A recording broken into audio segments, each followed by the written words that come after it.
नमस्कार दोस्तों, आज का हमारा टॉपिक है iron deficiency anaemia. Iron deficiency is the commonest cause of anaemia in developing country. Developing country में आयरन डेफिशिएंसी कॉमनेस्ट कॉज है अनीमिया का। It is most common form of nutritional deficiency. Nutritional deficiency की most common form है iron deficiency anaemia. It is microcytic hypochromic anaemia. और ये iron deficiency anaemia ये microcytic hyperchromic anaemia है। ये 3 point लिखने अपन को सबसे पहले, फिर अपन देखेंगे इसके कॉजेस। तो कॉज क्या क्या हो सकता है डेफिशिएंसी एनीमिया का? तो डिक्रीज इंटेक, अपन ने आयरन का इंटेक कम कर दिया, तो low iron rich food intake and in milk fed infant. अब या तो अपने लो आयरन रिच मतलब है ना फूड का इंटेक कर दिया, या फिर है ना जो है ना मिल्क फैट इन्फेंट है उनके अंदर ये है ना डिक्रीज हो जाता है इंटेक, तो आयरन डेफिशिएंसी एनीमिया हो सकता है। फिर इंक्रीज डिमांड इंक्रीज हो जाती है इन प्रेगनेंसी, लैक्टेशन और ग्रोइंग चिल्ड्रन में आयरन की डिमांड इंक्रीज हो जाती है, तो उसमें आयरन डेफिशिएंसी एनीमिया हो जाता है।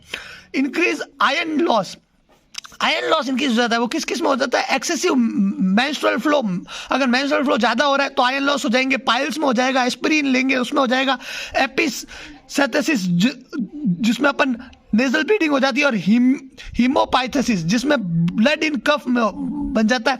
तो इन सारे केसेस में अपने जब इंक्रीज आयरन हो जाएंगे, आयरन लॉस हो जाएगा इंक्रीज, तो फिर अपना आयरन डेफिशिएंसी एनीमिया हो सकता है। और डिक्रीज अब्जॉर्प्शन फ्रॉम जीआईटी से अब्जॉर्प्शन कम हो जाएगा, तो फिर ये मतलब है ना अपना आयरन डेफिशिएंसी एनीमिया हो जाएगा। और ये किसमें हो जाता है? सीलिएलिक डिजीज में।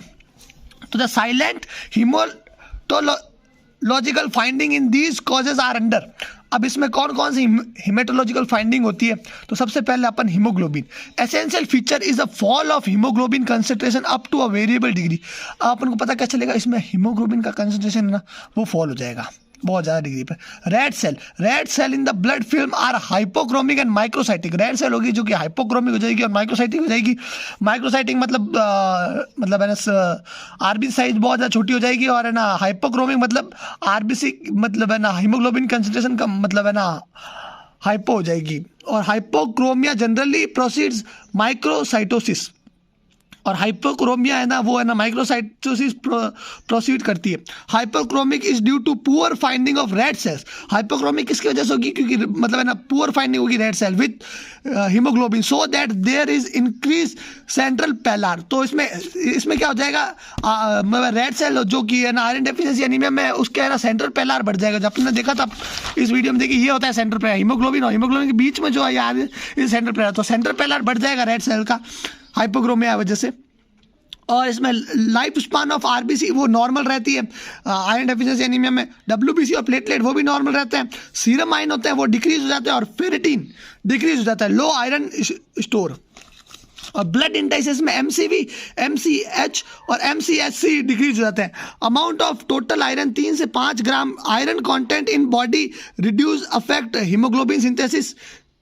तो टोटल जो आयरन होता है वो 3 से 5 ग्राम होता है, और आयरन कंटेंट होता है बॉडी में वो अफेक्ट करता है हीमोग्लोबिन सिंथेसिस को। स्टोर कहाँ पे होता है? लीवर और आरई सिस्टम एज हीमोसिन और फेरेटिन। और ट्रांसपोर्ट होता है bound to beta globin and transferrin. और टेस्ट कौन से है? टोटल आयरन बाइंडिंग कैपेसिटी और फेरेटिन। तो ये अपन ने देखा पूरा आयरन डेफिशिएंसी एनीमिया। अब अगले वीडियो में देखेंगे अपन मेगलोब्लास्टिक एनीमिया।